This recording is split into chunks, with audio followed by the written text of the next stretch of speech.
Di ba mga bro, meron ng kapit to. Wala pang isang oras ito mga bro, pero ayan, meron ng kapit. Mga ganitong plastic mga bro, kukuhanin natin tapos lalagyan natin dyan sa may basurahan na bagay yan mga bro. Pagkuha natin ng basura, malaking bagay yan. Makakatulong tayo kahit paano sa kalinisan ng ating lawa. Sa pinagmamalaking isda ng lawa ng Laguna Lake, Ayungin. Yan yung ating hinuli sa loob ng isang oras na nakalatag. Tara, kain tayo mga bro. Thank you Lord sa biyaya. Ayan ang ating ulam, Ayungin.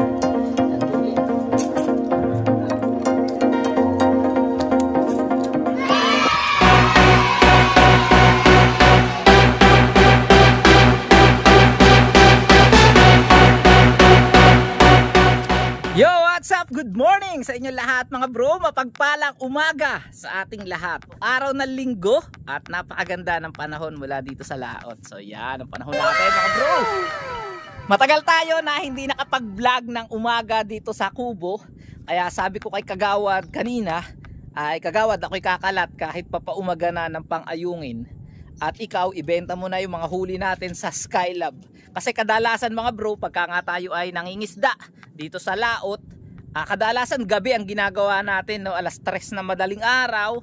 Tapos yung mga huli natin ay naibebenta na natin sa mga ngalakal.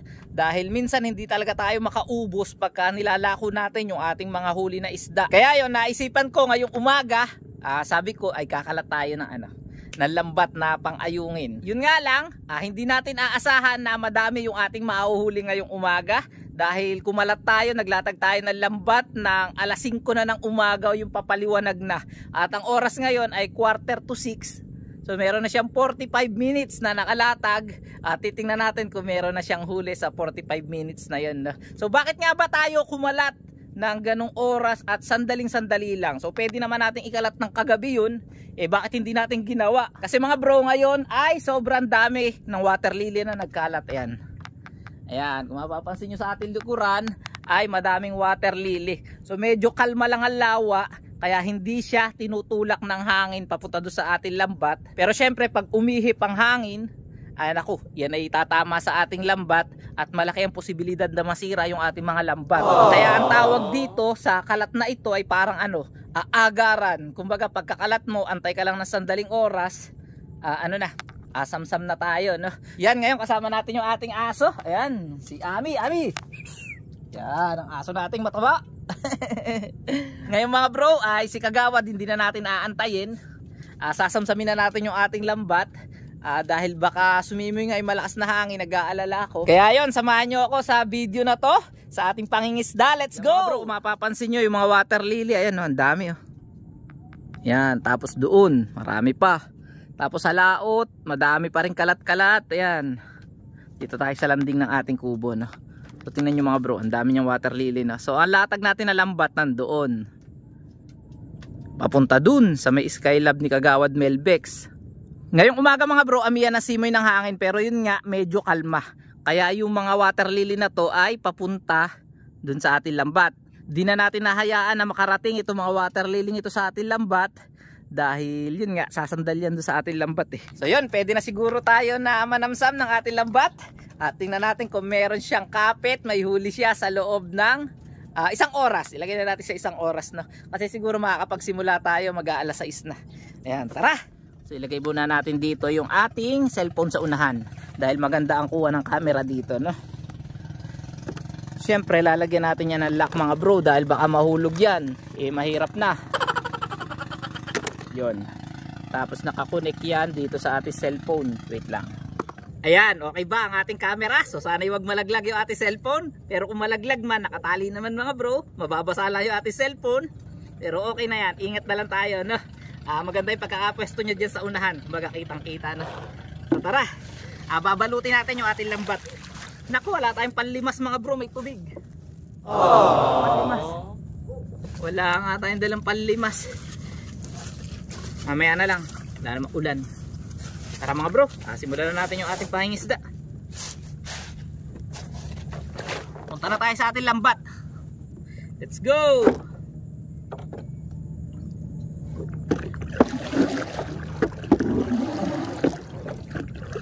Ayan, habang papunta tayo dun sa ating lambat mga bro, kumusta kayong lahat? sana'y nasa mabuti tayong kalagayan saan man tayo naroroon, no? So lagi tayo magpasalamat sa mga biyayang ating natatanggap. So nung Friday ay nariyan tayo sa Tanay Rizal, sa Tandang Kutyo, dyan sa may Bipar, sa Pisyalan. At umattend tayo sa 61st Fish Conservation Week na ginanap dyan sa Tanay Rizal nga, isang fishing competition. At tayo ni Nakagawad at saka si Kuya Aris ay sumali. At doon nga sa tournament na yon mga bro ay nakabingwit nga tayo ng 3rd place. Ayan. Sa tagal-tagal sa mga pinupuntahan natin sa mga fishing tournament, ngayon lang tayo nakabingwit. Kahit 3rd place man lang, malaking achievement sa atin iyon sa ano natin, sa fishing hobby natin, di ba? So meron kasi tayo dong certificate, meron din tayong cash prize at meron token na mug. Maraming salamat sa pamunuan ng Bipar NIFTC dyan sa may Tanay Rizal at sa lahat ng mga staff. So sana po sa mga susunod na taon, sa mga susunod na competition pa ay makasali pa po kami sa gaganapin ninyo na fishing tournament. At syempre sa lahat ng mga sumali mga bro, sa lahat ng mga participant na nakasama natin doon. So madami tayong mga nakilala doon. 30 participants yung sumali. So shoutout sa inyong lahat. At kung isa ka sa participant na pumunta doon, ay i-comment mo naman dyan sa baba ang experience mo sa sa naganap na tournament noong nakaraan. So ayan mga bro, narito na tayo sa ating lambat. Silipin muna natin bago tayo pumunta doon sa may dulo, no? Silipin lang natin kung may kapit na. Ayan mga bro, di ba mga bro, meron ng kapit, oh. Wala pang 1 oras ito mga bro, pero ayan, meron ng kapit. So dahil wala pa namang padating na water lily, hayaan muna natin, magantay muna tayo ng mga 10 minutes pa siguro. Para kapitan pa siya lalo na. Mga 10 minutes pa. Palampasin muna natin yung water lily doon sa may unahan mga bro, para dire-diretso tayo. Hayaan muna natin madagdagan yung huli para meron man lang tayo na mailako mamaya. Hindi lang pang ulam yung ating maiuwi, meron tayo maiilako. Pagpadating na yung water lily, malapit na mga bro, at saka natin sasamsamin. Pero ngayon medyo malayo pa naman, okay pa yan, goods pa. Tanggalin lang natin yung water lily dito kasi ang dami. Ang mata nitong ating lambat mga bro na ito ay number 12. Kaya hindi ganun kalalaki na ayungin ng huli nito. Hindi katulad nung bago natin. So ito medyo maliliit to. Okay naman yun, goods naman yun mga bro, good size na rin yun, pang ulam. At saka naiilako rin natin. Bali ang kilo niya ay umaabot sa lako ng 80 pesos ang kilo. Kasi a 1/4 ay naibebenta natin siya ng 20 pesos. Pag naibebenta naman natin yung mga ganitong ayungin sa mga ngalakal, ang 1 kilo ay 60 pesos. Dahil dinadala pa niya yan sa bayan, sa palengke, para ibenta, no? 60 pesos ang kuha sa atin ng ganito kalalaki na ayungin. Bro, palampasin muna natin yung mga water lily kasi medyo madami. May mga napadpad na yan. Dami-dami na rin to mga bro. Kahit pa paano makakapag-uwi tayo at meron din tayong magiging dito. Madami-dami rin kapit mga bro. Kahit pa paano siguro ay meron tayo na mailako. Ayun, nakakita pa tayo ng number 7 sa Jollibee. Ang order nyo po, number 7. Narito na po. Tapos na po. Ayun mga bro, nakikita ko na si Kagawad. Mukhang pupunta na rito. Naroon na sa fish pan. Kinakain mga bro ng ibon yung ating mga huli sa lambat na nakasabit. Ay mga ibon, no?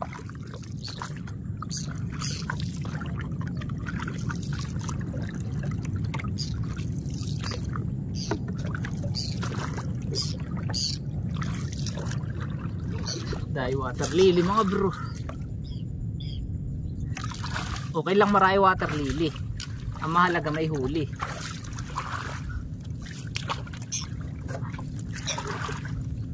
Mahirap walang huli. Diba mga bro? Kahit papaano naman maganda ang kapit eh. May huli kahit papaano. Makakabenta tayo kahit pa unti-unti lang. Mga bro, pwede siguro tayo magsimula. Punta na tayo sa may dulo, no? Ayan, si Kagawad, padating na mga bro.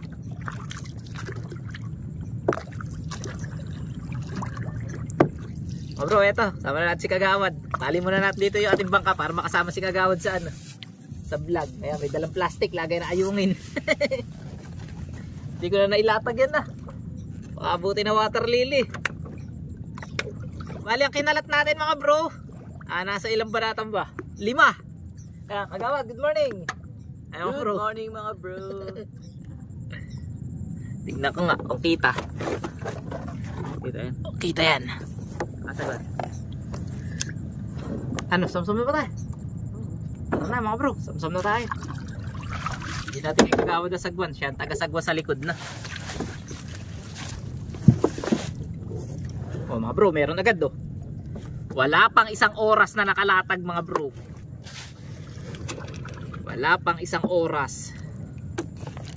Oh, maganda rin ang kapit mga bro, kahit papaano eh makakapang ano tayo, bawing gasolina.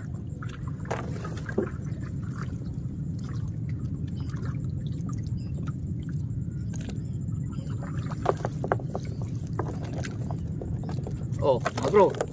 Ano naman ang mga kapit na ganyan, no? Yeah.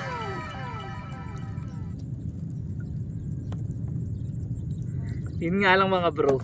Ang pangit, makpayapod niya sa ako. Lagyan natin ang sako mga bro para hindi pumunta doon sa ano, sa lambat natin yung huli. Lagyan natin ang sako. Yan. Maganda.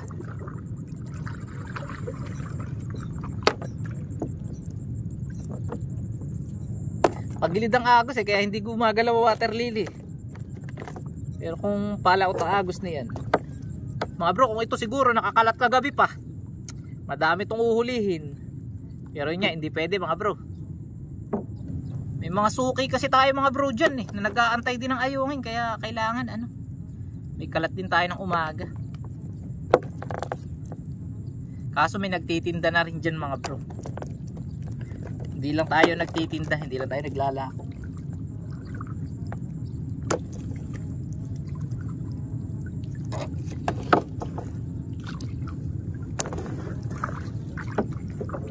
Sana kumapit doon sa dulo mga bro.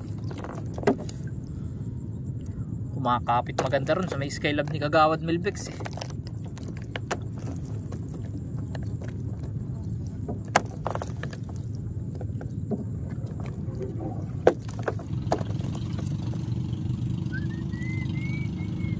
Mga bro, plastic po. So yung mga ganitong plastic mga bro, kukuhanin natin tapos lalagay natin dyan sa may basurahan natin sa kubo. So sa mga ganitong bagay, kahit maliit na bagay yan mga bro, yung pagkuha natin ng basura, malaking bagay yan. Nakakatulong tayo kahit papaano sa kalinisan ng ating lawa. Kaya lagi kayong ano, pag may nakikita kayo naaanod ng mga plastic, pag kayo namimingwit, nangingisda, mga bro, bitbitin nyo na pauwi. Yung kayang bitbitin, no? Lagay natin sa basurahan. Para yung mga susunod na henerasyon ng mga mangingisda ay hindi na dumami-dumami ang ano, ang dumi sa ating karagatan, sa ating lawa. Ay natin nandun, ito para dito lang. O lang, ano yung iniwang sa preso yan, no eh. 8 kilo eh. Nabuta na sa water lily. Up.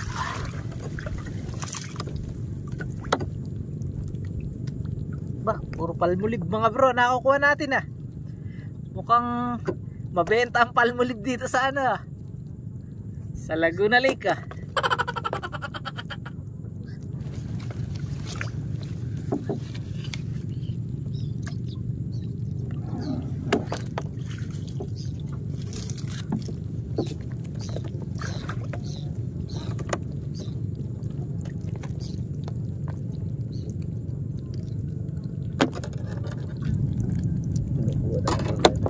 Ayun, hindi madali. Kanina pa yan. Yun no. 3 nga yung dumadahid kanina eh. Hindi naman nila makukuha.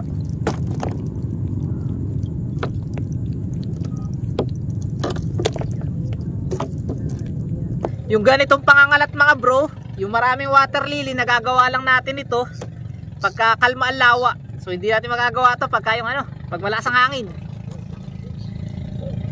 Maaagad tayo ng water lily ng dating. Hindi natin kayang palampasin lahat. Kaya pagka ganyang kalma, titsempuhan na lang natin ang kalat.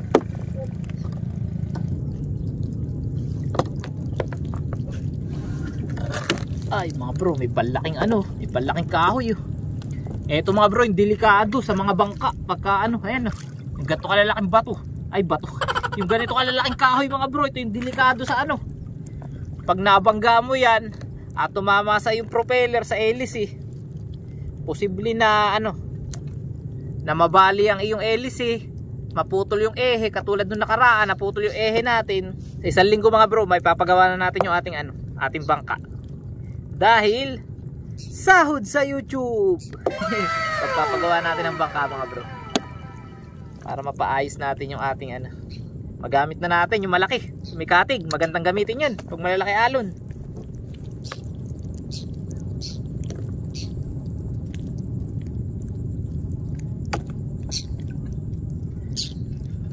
Pagka dyan lang tayo sa may kapego siguro, pwedeng yun ang gamitin natin ano eh. Yung malaking bangka. Malakas ba sa gasolina? Lapit lang eh, parang nag ano ka lang eh. Parang nag kay pita ka lang eh. Tras.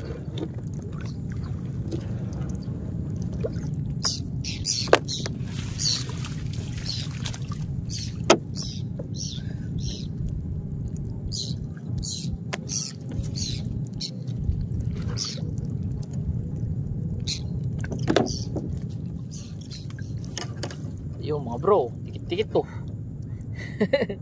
Ang ayungin, isa sa pinagmamalaking isda na lawa ng Laguna Lake. Ayungin.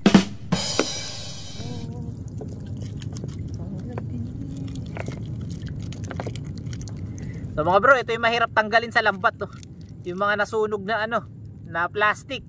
Kasi ito sumasabit sa mga lambat natin. Ayan, mahirap tanggalin pagka umawit. Mga sunog. Malapit na tayo matapos mga bro.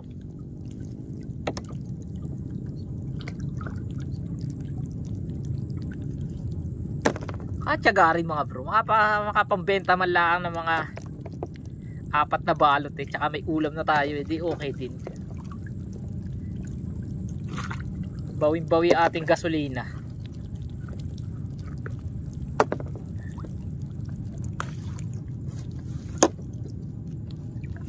Tapos na mga bro. Ito yung ating bato.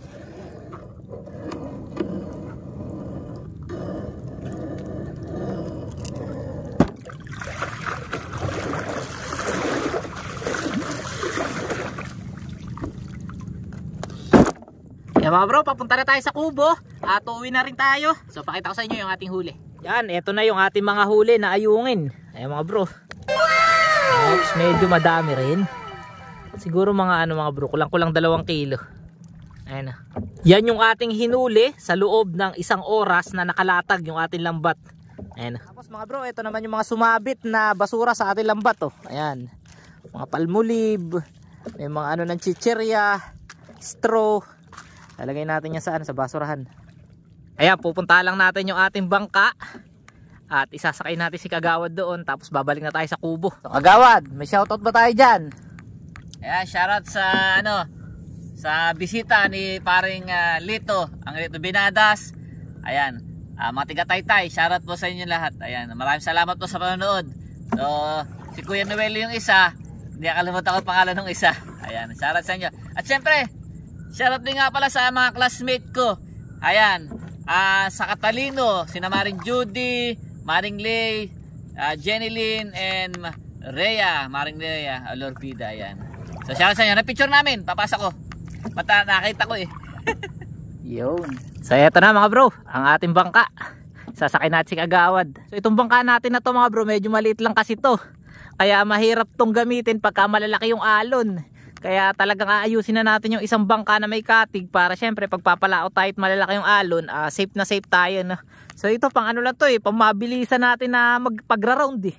Pero nagagamit pa rin naman mga bro, ingat na lang pag malalaki yung alon. Kahit malalaki ang alon naman nagagamit.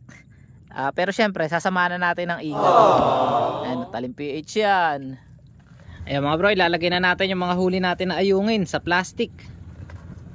At para tayo makauwi na rin. Tingin ko naman mga bro, meron tayo maiibenta kahit konti lang. Tapos ulam na rin natin, di ba?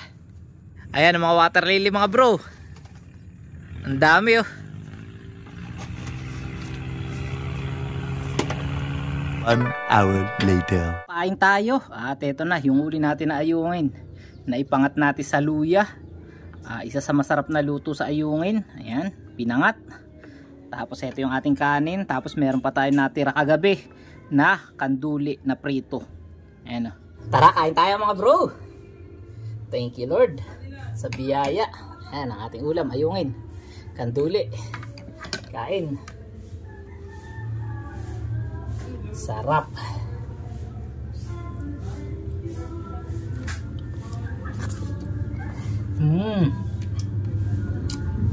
Sarap mga bro. The best talaga ayungin.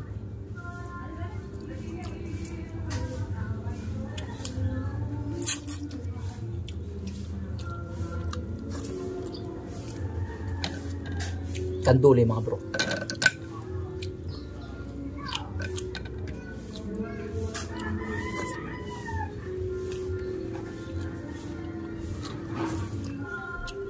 Laking kanduli mga bro.